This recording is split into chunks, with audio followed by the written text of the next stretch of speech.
पहले पीजीआई का जो मामला हुआ था और उस पीजीआई के मामले में भर्तियों का मामला था, उसको लेके इशू हुआ था क्योंकि वहाँ से बहुत से जो कैंडिडेट थे उनकी कंप्लेंट आई थी, शिकायत आई थी। तो वहाँ पे हम गए थे, तो उस दौरान वहाँ पे कुछ इशू हो गया था, तो उसको लेके ही तारीख थी। और आज माननीय अपने जज साहब हैं रवलीन कौर जी, तो उनके वहाँ पे तारीख थी और आज चार्ज फ्रेम हुए हैं।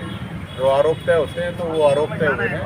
हालांकि हमने तो एक आवाज़ उठाई थी और ये संयोग की बात है कि अभी भी जो पीजीआई को लेके जो इशू चल रहा है कर्मचारियों का है, और उसके अलावा भी पीजीआई के अंदर बहुत से भ्रष्टाचार के मामले निकल के आ रहे हैं, हमारे पास कॉल आ रही है। तो मुझे लगता है कि मुख्यमंत्री साहब और स्वास्थ्य मंत्री साहब को पीजीआई को भी ध्यान में रखना चाहिए और पीजीआई को भी ऑपरेशन की ज़रूरत है, पीजीआई को भी इलाज की ज़रूरत है। तो हम तो जनता की आवाज़ उठा रहे हैं और जनता ही तो आवाज़ उठाओगे। अब उसमें कोर्ट केस हो, माननीय कोर्ट देखेगा, न्याय करेगा, बाकी जनता की आवाज़ तो उठाई जाए। तो क्या हुआ था, कहाँ तक पहुँचा केस? क्या अभी आज चार्ज फ्रेम हुए हैं, तो आरोप तय होते हैं, वो तो लीगल वकील साहब ही बताएंगे। तो 15 चार्ज फ्रेम हुए हैं। चार्ज फ्रेम का मतलब ये होता है कि पुलिस ने जो आरोप लगाए थे वो आज कोर्ट में तय हो गए। इसके बाद ट्रायल चलेगा और गवाहियाँ होंगी, उस गवाहियों में ट्रायल में देखेंगे क्या होगा क्या नहीं।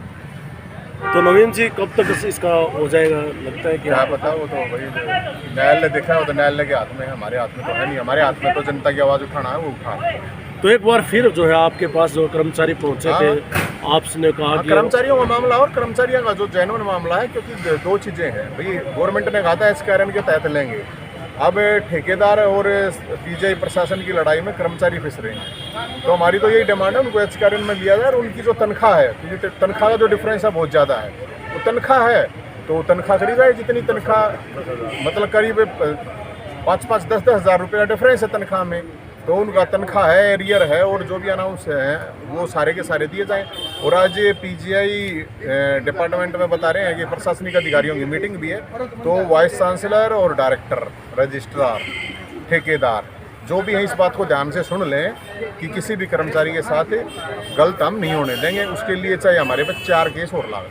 आपने जो एक सोशल मीडिया में पोस्ट की थी, जो है पोस्ट डाली थी, हाँ। उसमें लिखा था कि एक से एक फोन आ रहे हैं मेरे पास, हाँ। एक से एक अलग अलग आ रहे हैं, लेकिन मैं बता नहीं सकता सर क्या मामला था कि आप कई तरह के मामले हैं, अभी उनको वेरीफाई करूंगा मैं। बाकी मेरा तो यही कहना है सरकार से कि पीजीआई के अंदर बहुत बड़ा एक भ्रष्टाचार का अड्डा बना हुआ है। इसके ऊपर अगर जो मरीज हैं उनका क्या इलाज होगा जब पीजीआई को इलाज की ज़रूरत है।